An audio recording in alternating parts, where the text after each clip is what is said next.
वो मैम उसके न्यूमेरिकल तो समझा देंगे ना मैम दोबारा। हाँ हाँ, इसमें कौन सा वाला न्यूमेरिकल स्लाइड जरा चेक करो। अच्छा ये वाला। जी मैम यही। अच्छा ठीक है, इसमें आपको कहते हैं कि suppose you are long 1000 ounce of gold in the cash market. Long position क्या होती है? When you are the buyer.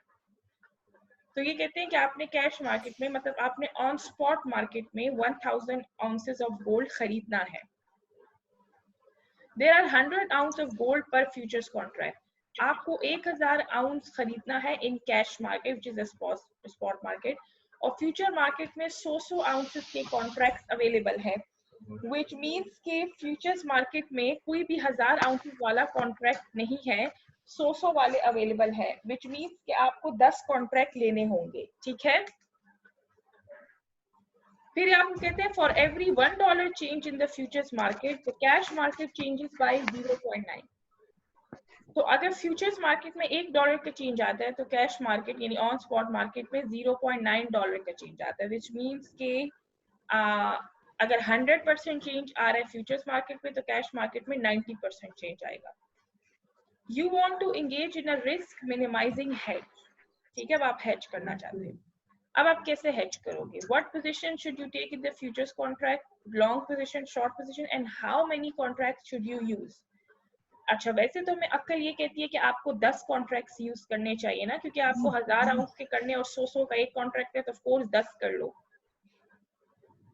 लेकिन ऑप्टिमल हेज जो है उसकी अलग रिक्वायरमेंट हो सकती है। क्या पता वो आपको कहे 11 कॉन्ट्रैक्ट करो, क्या पता कहे 9 करो। तो you have to find out the optimal hedge which is through this formula. ठीक है, अब आप सिंपल क्या करोगे, आप फॉर्मूला लगाओगे।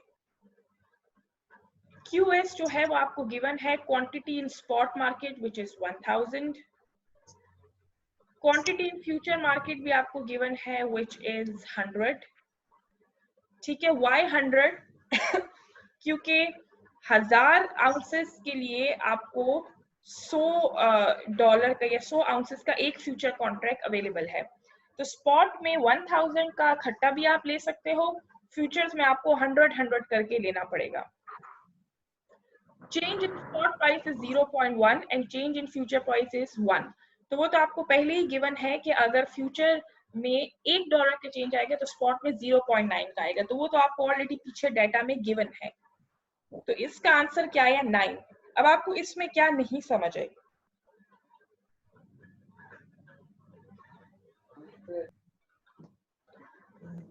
क्या नहीं मैम ये 1000 को जब हम 100 पे डिवाइड कर लेंगे तो मैम इस पे 10 आता है मैम।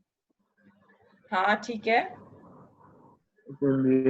मैम 0.9 डिवाइड बाय 1.0 में डिवाइड कर दो तो मैम इससे 9 आता है मैम, मल्टीप्लाई करके 0.9 आता है।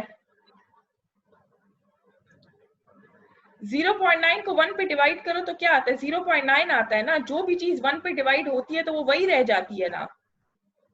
नहीं मैम ये 100 को हम 1000 को जब हम 100 पे डिवाइड करते हैं तो मैम 10 आता है। ये 10 कह आ रहे गया हैं ना। इसमें थोड़ी। और जब 0.9 को 1 पे डिवाइड करते तो 0.9 ही आ गया। किस तरह मैम? इसकी समझ सही नहीं आई। या अल्लाह, मेरी बात सुनो ना कलमन। 1000 को 100 पे डिवाइड करो 10 आ गया। Yes ma'am. तो 0.9 को भी तो 1 पे डिवाइड करोगे ना। QS डिवाइड बाय QF करना है कि नहीं करना? तो मैम वो 10 किधर गया? कौन सा 10?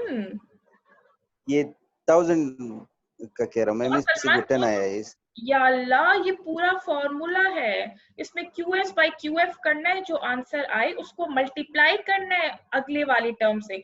ये दो डिफरेंट टर्म्स है जिनके बीच में मल्टीप्लिकेशन का साइन है। तो मैम ये 0.9 के साथ मल्टीप्लाई करें हम? एग्जैक्टली और 10 को? हाँ तो इससे 9 आता है। हाँ ना, 9 आंसर मैम फिर 9 आता है। हाँ ना, तो 9 आएगा ना। देखो नीचे वैल्यू 9 लिखी है ना।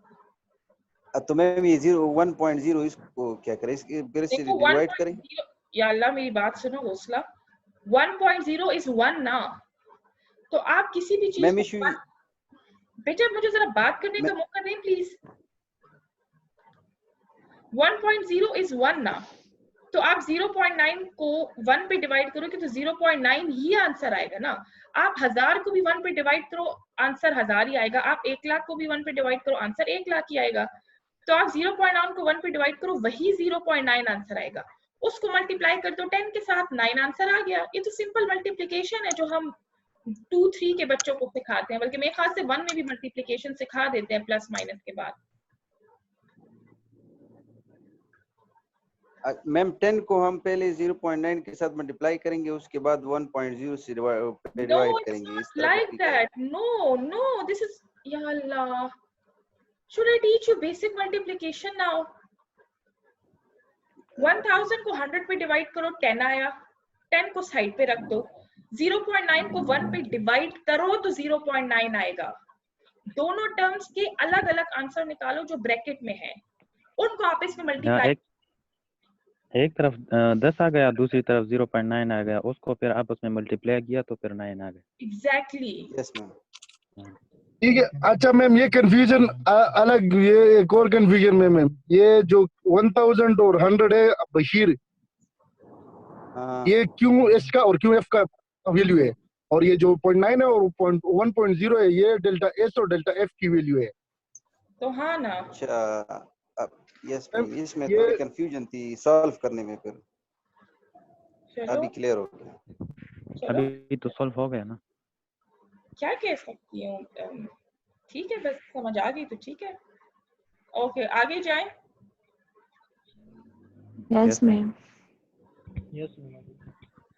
आज हमने शुरू करना है रोलिंग द हेज फॉरवर्ड से, ठीक है।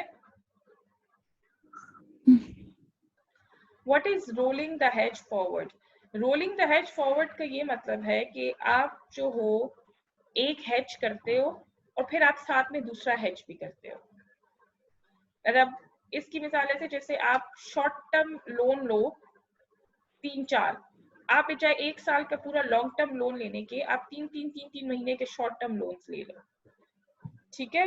Rolling the hedge forward concept इसी तरह से है कि आप जो हो तो वो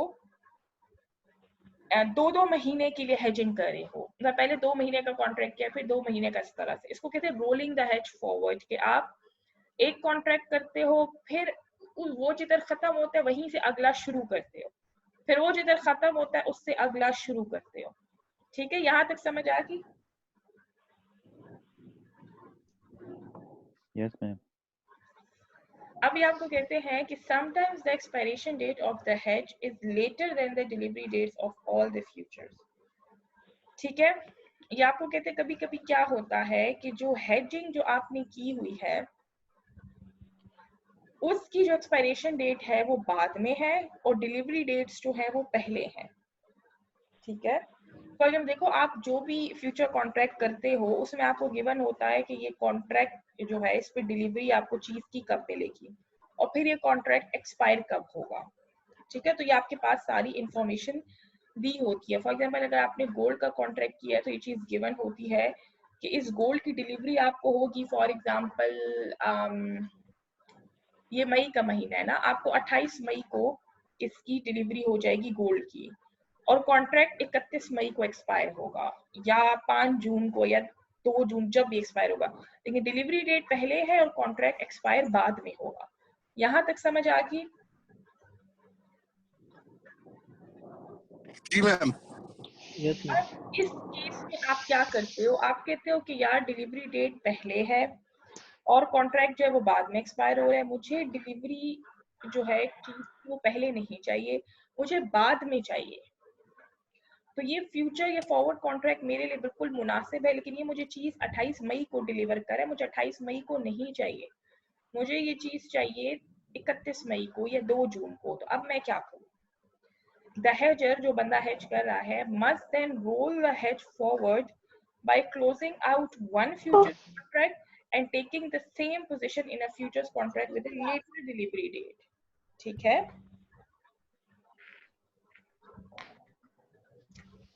इस चीज का हल क्या है कि आप एक फ्यूचर कॉन्ट्रैक्ट करो, ठीक है, और जैसे ही वो कॉन्ट्रैक्ट खत्म हो आप उसके आगे दूसरा भी कॉन्ट्रैक्ट कर लो, और आप वो ऐसा की जो डिलीवरी डेट है वो आगे पीछे हो। मैं आपको इसकी मिसाल देती हूँ, ठीक है, इसको एग्जांपल से समझो।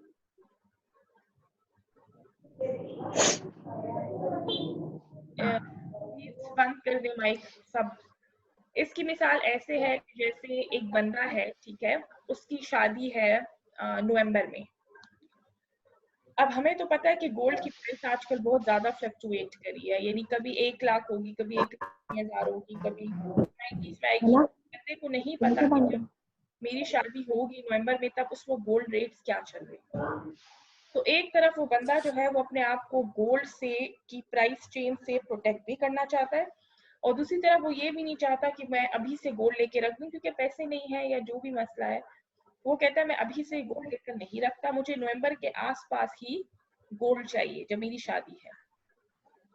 अब जब कॉन्ट्रैक्ट देता है फ्यूचर्स मार्केट में तो 2 महीने का कॉन्ट्रैक्ट है, फॉर एग्जांपल जून जुलाई का, उसमें जो डिलीवरी है वो जुलाई में है, ठीक है। फिर दूसरा कॉन्ट्रैक्ट है वो है अगस्त सितंबर का, इस तरह अक्टूबर के कॉन्ट्रैक्ट्स है ना सारे। मैम ये माइक खुले हुए, आवाज सही नहीं आ रही, फिर इनको कह दे माइक ऑफ कर दे। मैंने एक दफा पहले भी सबको कहा है कि अपने माइक्स ऑफ करें सारे, ठीक है। अच्छा, खैर, तो 2-2 महीने के कॉन्ट्रैक्ट्स हैं। अब गोल्ड चाहिए बंदे को नवंबर में, जून जुलाई का कॉन्ट्रैक्ट है वो जुलाई के एंड में आपको दे देगा गोल्ड जो है। फिर इस तरह अगस्त सितंबर में आप कहते हो यार मैं एक ही लंबा कॉन्ट्रैक्ट करता हूँ, अभी से शुरू होता हूँ और नवंबर तक कॉन्ट्रैक्ट करता हूँ, लेकिन उस किस्म का कोई कॉन्ट्रैक्ट अवेलेबल ही नहीं है जो डायरेक्ट 5 महीनों का हो। अब मैं क्या करूँ? अब मैं ऐसे करूंगी कि मैं 2-2 महीने की कॉन्ट्रैक्ट्स करूंगी जो अवेलेबल हैं, ठीक है। पहले 2 महीने का कॉन्ट्रैक्ट किया, वो जब खत्म हुआ दूसरा 2 महीने का, वो खत्म हुआ दूसरा 2 महीने का। इससे होता क्या है? इससे ये होता है कि जब आप डिफरेंट कॉन्ट्रैक्ट्स करते हो तो आप जो हो बेसिकली जब आपको नवंबर में गोल्ड की डिलीवरी चाहिए आपका मकसद वही पूरा होता है, लेकिन चूंकि इस तरह के कॉन्ट्रैक्ट्स अवेलेबल नहीं होते जो एग्जैक्टली आपकी पसंद के हो, तो आप फिर बजाय एक ही लंबा कॉन्ट्रैक्ट करने के 2-3 छोटे छोटे कॉन्ट्रैक्ट कर लेते हो, और जैसे ही एक कॉन्ट्रैक्ट खत्म होता है फौरन दूसरा कॉन्ट्रैक्ट शुरू होता है, फिर वो खत्म होता है तो फौरन तीसरा कॉन्ट्रैक्ट शुरू होता है। एक तो बहुत अच्छा तरीका है कि बस आप डायरेक्ट जो हो तो वो 4-5-6 महीनों का कॉन्ट्रैक्ट करो, लेकिन अगर वो अवेलेबल नहीं है और शॉर्ट कॉन्ट्रैक्ट्स अवेलेबल है तो फिर आप वो भी कर सकते हो, ठीक है। मकसद आपका यही होता है कि मैं जो रिस्क अवॉइड करना चाह रहा हूँ गोल्ड की प्राइस में वो रिस्क अवॉइड हो जाए, ठीक है। तो इसको कहते हैं रोलिंग द हेज फॉरवर्ड, कि आप क्या करते हो डिफरेंट कॉन्ट्रैक्ट्स करते हो। इसका एक और भी तरीका ये होता है कि आप जब एक कॉन्ट्रैक्ट करते हो और वो एक्सपायर होने वाला होता है तो आप बजाय उस प्रोडक्ट की डिलीवरी लेने के उस कॉन्ट्रैक्ट को आगे 2 महीने के लिए और एक्सटेंड कर देते हो, ठीक है। फिर जब वो कॉन्ट्रैक्ट खत्म होने वाला है आप उसको 2 महीने के और एक्सटेंड कर देते हो, मतलब आप कहते हो कि मुझे गोल्ड की डिलीवरी नहीं चाहिए, मेरा कॉन्ट्रैक्ट 2 महीने के लिए और बढ़ा दो। तो आपने जून में कॉन्ट्रैक्ट किया, जो वो जुलाई में खत्म होने वाला, बंदे ने कहा मुझसे गोल्ड ले लो आगे, आपने कहा नहीं मुझे अभी गोल्ड नहीं चाहिए, इस कॉन्ट्रैक्ट को 2 महीने के लिए एक्सटेंड कर दो। उसे 2 महीने के लिए और एक्सटेंड किया, जब सितंबर आया आपने कहा मुझे अभी भी गोल्ड की डिलीवरी नहीं चाहिए, 2 महीने के लिए और एक्सटेंड कर दो। 2 महीने के लिए और एक्सटेंड हुआ और जब नवंबर आ गया तब आपने उस बंदे से गोल्ड की डिलीवरी ले ली। एक तरीका ये भी है। ये ज्यादातर किस में होता है, ये जो रोलिंग वाला जो कॉन्सेप्ट है ये बैंक्स में होता है। ये बैंक्स में कैसे होता है कि जो बैंक्स होते हैं उनकी कुछ परमानेंट क्लाइंट्स होते हैं जिन पे बैंक्स को बहुत भरोसा होता है, जो कंपनीज होती हैं, जो कंपनीज रूटीन में उनसे शॉर्ट टर्म लोन लेती रहती हैं और बैंक ने उनके लिए एक लिमिट लगाई होती है।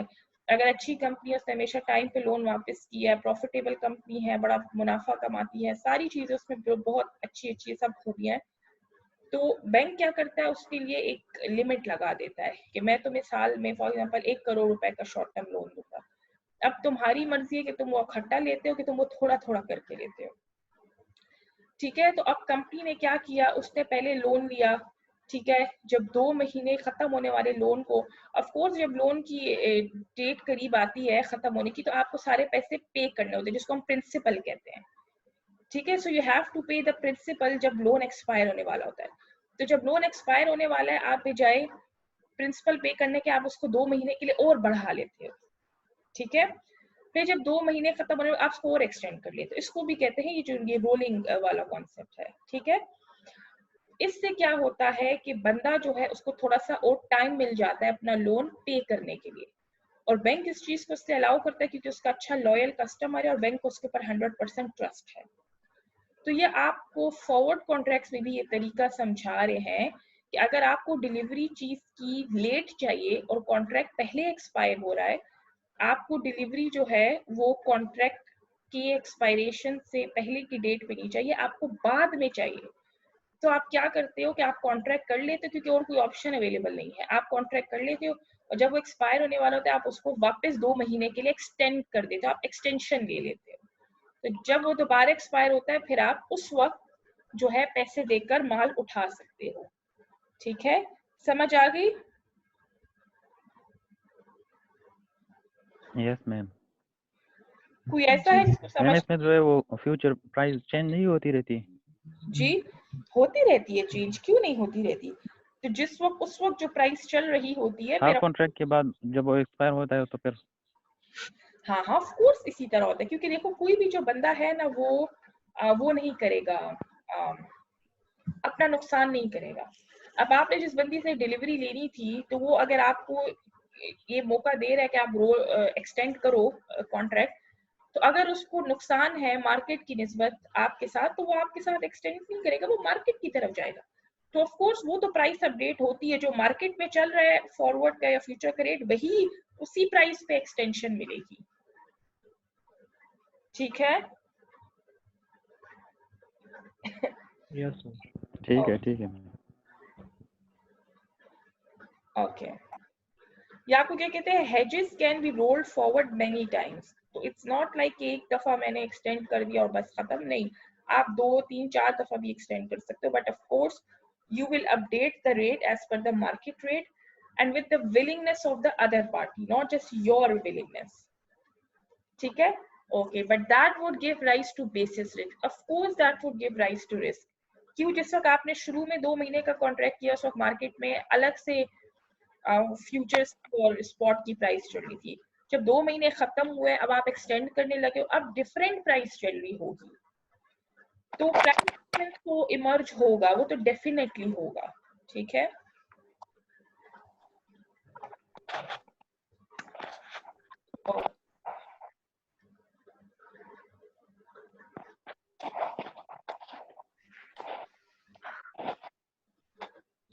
अब ये आपको एग्जांपल देखते हैं। ठीक है? Nadeem Raza owns a mortgage banking company। What is a mortgage banking company? Mortgage क्या होता है, किसी को पता है? हम कहते हैं हमने घर मॉर्गेज कराया हुआ है।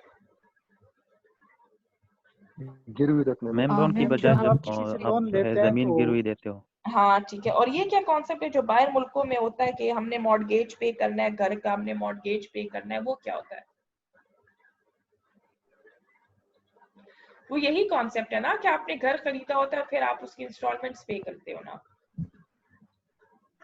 ठीक है, मतलब आप घर जो है वो मॉर्गेज के थ्रू खरीदते हो, आपके पास इतने पैसे नहीं है कि आप इकट्ठा जाके घर एकदम उठा लो मार्केट से, इतने आपके पास पैसा नहीं होता, तो आप क्या करते हो कि आप घर मॉर्गेज के थ्रू खरीदते हो, यानी आप कर्जा लेके घर लेते हो बैंक से और वो जो बैंक है वो घर को गिरवी रख लेता है। आप फिर वक्त के साथ साथ बैंक की किस्तें उतारते हो, जब बैंक की सारी किस्तें पूरी हो जाती है तो घर आपके नाम हो जाता है। ठीक है? तो 2 चीजें, एक तो मुझे कारोबार के लिए लोन चाहिए, मैं घर गिरवी रखाऊंगा, दूसरा मुझे घर बनाने के लिए लोन चाहिए तो मैं लोन लेके घर बनाऊंगा लेकिन वो घर बैंक के पास गिरवी होगा, तो जब तक मैं उसकी पूरी किस्तें अदा नहीं कर जाऊंगा घर मेरे नाम पे शिफ्ट नहीं होगा। लेटर ऑन अगर मैं किस्तें नहीं पूरी करता तो बैंक आके घर पे कब्जा भी कर सकता है, मतलब आपसे वो घर ले भी सकता है वापस। ठीक है? उसको उसकी नीलामी भी करा सकता है क्योंकि आपने उसको पैसे नहीं दिए, और अगर आप पैसे पूरे दे दो तो बस आपके नाम पे ट्रांसफर हो जाता है, बात खत्म। अब नदीम रजा owns a mortgage banking company। Nadeem Raza is the owner of a banking company जो कि mortgages में डील करती है। On February 1, he made a commitment to loan a total of ₹1 million to various homeowners on April 1। 1 फरवरी को उसने एक ऐलान किया कि जितने भी होम ओनर्स हैं जिन जिनके घर हैं अपने जाती, उनको मैं 1 अप्रैल को 1 मिलियन मतलब 10 लाख 10 लाख तक के लोन मैं उनको फराहम करूंगा। The loans are 20-year mortgages carrying a 12% coupon. Coupon means interest rate. तो उसने 1 फरवरी को ऐलान किया कि मैं 1 अप्रैल तक जितने भी घर के जिनके अपने नाम पे घर है उनको मैं 1 मिलियन तक के लोन दूंगा। ठीक है, वो जो लोन होगा उस पे 20 साल की मॉर्गेज होगी। मतलब होम ओनर्स को वो क्यों कर्जा दे रहा है? इसलिए दे रहे हैं ना कि वो उनका घर गिरवी रखवाएगा ना, वरना होम ओनर्स को कर्जा ना दे, किसी भी सड़क पे चलते हुए इंसान को देना। होम ओनर स्पेसिफिकली क्यों? क्योंकि उनके नाम पे घर है तो वो घर गिरवी रखवा लेगा। 20 साल के लिए वो घर गिरवी रखेगा अपने पास, नदीम रजा जो है उसकी जो कंपनी है, और 12% उसके ऊपर वो इंटरेस्ट रेट चार्ज करेगा। Like many mortgage bankers, he has no intention of paying the rupees 1 billion out of his own pocket. Of course, Nadeem Raza इतना कोई नेक नहीं है कि वो अपनी जेब से सबको कर्जे फराहम करेगा, इतना वो अच्छा नहीं है। ठीक है, rather he intends to sell the mortgages to an insurance company. He will reach an insurance company March 30 to sell the mortgage to. ठीक है, though Mr. Raza will earn profitable fees on the loan, he bears interest rate risk. He loses money if interest rates rise. What would you suggest to him for hedging this risk? अब होता इस तरह से है कि ये mister रजा क्या करेगा, इसने 1 अप्रैल को लोन देने हैं ना, ये 30 मार्च को किसी भी इंश्योरेंस कंपनी के पास जाएगा और उसके ऊपर ये मॉर्गेजेस बेच देगा। ये कहेगा कि मैं कल की तारीख में 1 मिलियन के मॉर्गेजेस इशू करने वाला हूँ लोगों को। ठीक है, जिसकी 12% जो है वो कूपन रेट होगा और 20 ईयर की उस पे मॉर्गेजेस होंगी। तो वो क्या करता है, ये जो लोन्स हैं ये बेच देता है इंश्योरेंस कंपनी को। इंश्योरेंस कंपनी जो है वो क्या करती है, उससे ये मॉर्गेजेस खरीद लेती है और फिर उसके बाद जो लोग हैं वो असल में नदीम रजा की बजाय इंश्योरेंस कंपनी को फिर कर्जा वापस करेंगे। तो नदीम रजा ने ये 1 मिलियन रुपए जेब से नहीं दिए लोगों को कर्जा, इसने इंश्योरेंस कंपनी पे एडवांस में ही वो मॉर्गेजेस या कर्जा बेच दिया। इंश्योरेंस कंपनी से पैसे लेके इसने क्या किया कि आगे इशू किए और इंश्योरेंस कंपनी को कहा कि अब तुम जो हो इस पे जितना भी फायदा होगा 12% कूपन वगैरह उसमें तुम्हारी परसेंटेज होगी। ठीक है, तो इस तरह से उसने किया। कोई जेब से किसी को कर्जा नहीं दे, इंश्योरेंस कंपनी के थ्रू उसने पैसे अरेंज किए। ठीक है, इंश्योरेंस कंपनी को उसने मॉर्गेज बेच के उससे पैसे निकाले हैं। इंश्योरेंस कंपनी को क्या फायदा है, जो 12% कूपन रेट है ऑफ कोर्स उसमें उसको फायदा उसका हिस्सा है। ठीक है, लेकिन नदीम रजा को क्या नुकसान